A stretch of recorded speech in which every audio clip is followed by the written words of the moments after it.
अस्सलाम वालेकुम स्टूडेंट्स। जैसा कि हमने सीरीज़ यहाँ पे स्टार्ट की थी जिसमें हम डिफरेंट कॉन्सेप्चुअल क्वेश्चन सॉल्व करते हैं MCQS, जो आपको पहले वीडियोस में PMC के जो भी सिलेबस थे, PMC के जो भी गैस पेपर थे, उनके MCQS सॉल्व किए थे।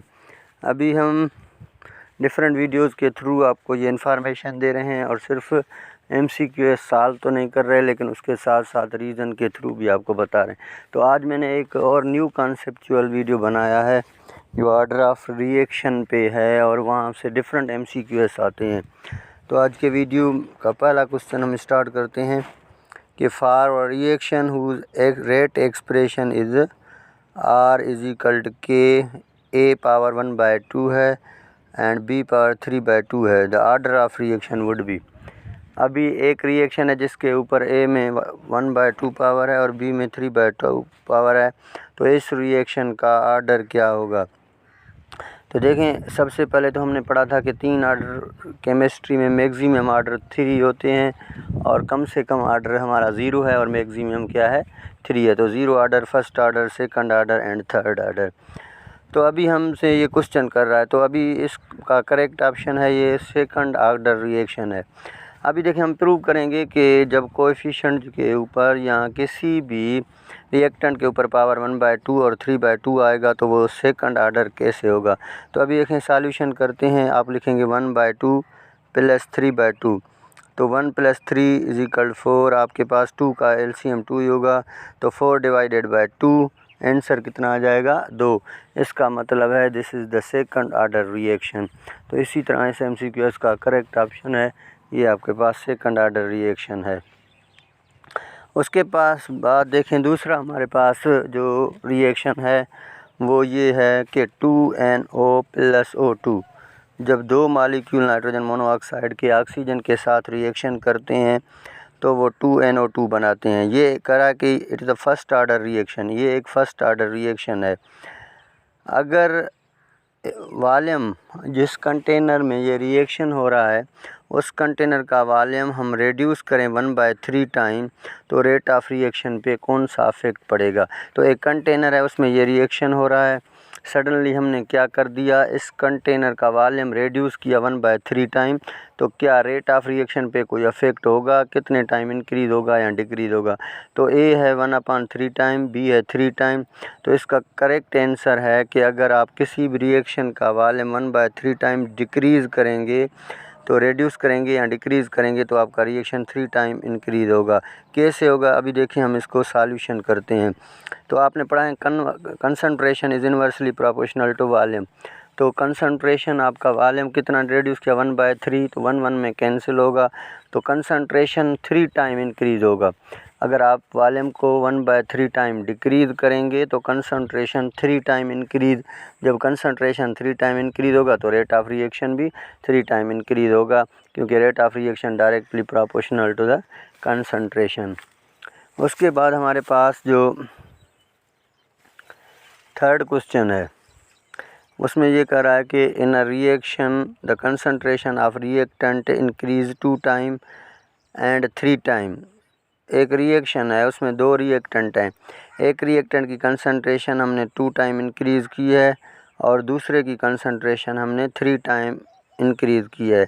तो उनकी कंसंट्रेशन 2 टाइम और 3 टाइम इंक्रीज़ करने से क्या हुआ कि एक के लिए रिएक्शन जो रेट ऑफ रिएक्शन है वो 4 टाइम इंक्रीज़ हुआ और दूसरे के लिए जो रेट ऑफ रिएक्शन है वो 9 टाइम इंक्रीज़ हुआ।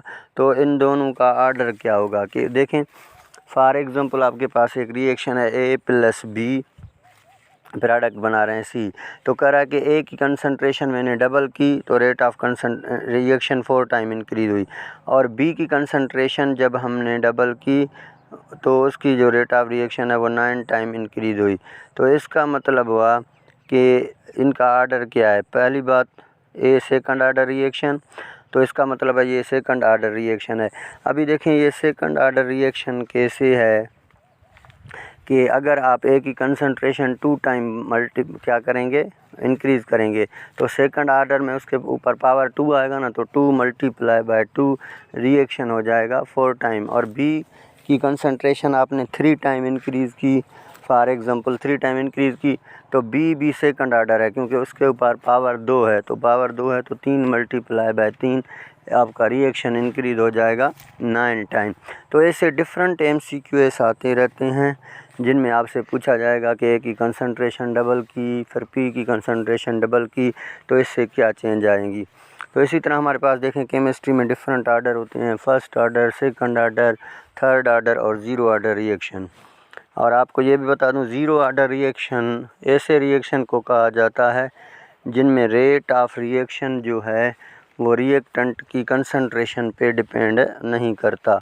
तो ऐसे रिएक्शन जिनमें रेट ऑफ रिएक्शन या रिएक्शन की रफ्तार रिएक्टेंट की कंसंट्रेशन पे डिपेंड ना करे, they are called zero order reaction.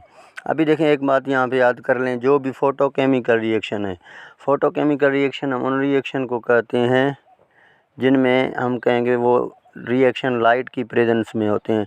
तो all photochemical reaction are zero order reaction. जैसे आपके पास प्लांट फोटोसिंथेसिस करता है, हेलोजिनेशन ऑफ अल्केन वगैरह है। अभी एक और क्वेश्चन की तरफ बढ़ते हैं कि फॉर अ रिएक्शन, एक रिएक्शन है जिसमें ए और बी रिएक्टेंट हैं, ये मिलके प्रोडक्ट सी बना रहे हैं।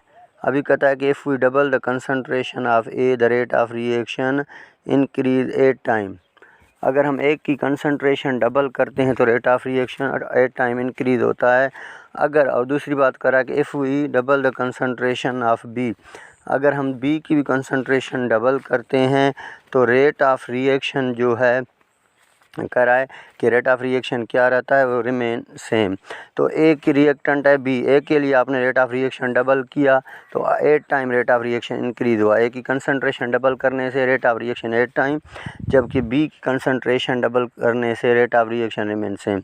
तो ए के लिए कौन सा ऑर्डर होगा और बी के लिए कौन सा ऑर्डर। अभी देखें ए की कंसंट्रेशन हमने डबल की, तो इसका मतलब है कि ये डबल रिएक्शन या सेकंड ऑर्डर होता तो 4 टाइम बढ़ता। तो इसका मतलब है ए के लिए, ए जो है वो फर्स्ट ऑर्डर रिएक्शन नहीं, बल्कि ए में क्या होता है, ए थर्ड ऑर्डर रिएक्शन। ए के लिए जो रिएक्शन का ऑर्डर होगा वो थर्ड, क्योंकि 2 मल्टीप्लाई बाय 2 तो 8 हो जाएगा। तो और बी के लिए आपने कंसंट्रेशन डबल की तो रेट ऑफ रिएक्शन पे कोई अफेक्ट नहीं हुआ। तो इसका मतलब है बी के लिए जो ऑर्डर ऑफ रिएक्शन होगा ज़ीरो होगा, क्योंकि मैंने अभी आपको बताया कि ज़ीरो ऑर्डर में रेट ऑफ रिएक्शन जो है वो रिएक्टेंट की कंसंट्रेशन पे डिपेंड नहीं करता। इसी वजह से आप याद कर लें कि अगर आप जितना भी कंसंट्रेशन बढ़ा लें रेट ऑफ रिएक्शन पे कोई अफेक्ट नहीं होगा, because they depend upon sunlight, not depend upon the concentration of reactant. जैसे ग्लूकोज बनता है तो कार्बन डाइऑक्साइड और पानी के प्रेजेंस में, अगर रात के टाइम में आप जितना भी कार्बन डाइऑक्साइड बढ़ाएं, पानी बढ़ाएं, लेकिन रिएक्शन नहीं होगा, इसका मतलब है ये रिएक्टेंट की कंसंट्रेशन पे इंडिपेंडेंट है। फाइनल क्वेश्चन है कि रेट इज इक्वल टू के NH3 पावर 2। एक रिएक्शन है जिसमें हमने क्या लिखा है, रेट इज इक्वल के अमोनिया के ऊपर पावर 2 है। कहता है कि अगर हम अमोनिया की कंसंट्रेशन को डबल करें तो रेट कांस्टेंट, अभी रेट रिएक्शन नहीं, रेट पहले मैंने रेट रिएक्शन बोला, अभी रेट कांस्टेंट कितने गुना बढ़ेगा। तो आप याद कर लें, rate constant is independent of concentration. तो इसी वजह से ये जो है आपका रिमेन सेम रहेगा। जितना गुना भी आप कंसंट्रेशन बढ़ाएं, rate constant will remain same. तो इसका करेक्ट ऑप्शन होगा that is rate constant will remain same. अगर आप इसको सॉल्व करें या इसकी सॉल्यूशन करें तो ये लिखेंगे आप रेट इज इक्वल टू के, तो ये देखें अभी के मालूम करें तो के is equal rate upon NH3। अगर NH3 की कंसंट्रेशन आपने डबल की तो रेट भी डबल हो जाएगा, मींस इसका के इन दोनों का रेशियो है, तो रिएक्शन रिमेन कांस्टेंट। तो ये आपको मैंने बहुत ज़्यादा समझ में आई होगी, और ये कॉन्सेप्चुअल वीडियो है, इनको आप और भी शेयर करें, और आप इससे जो भी क्वेश्चन हो जो समझ में नहीं आई तो कमेंट बॉक्स में पूछ सकते हैं। Thank you very much.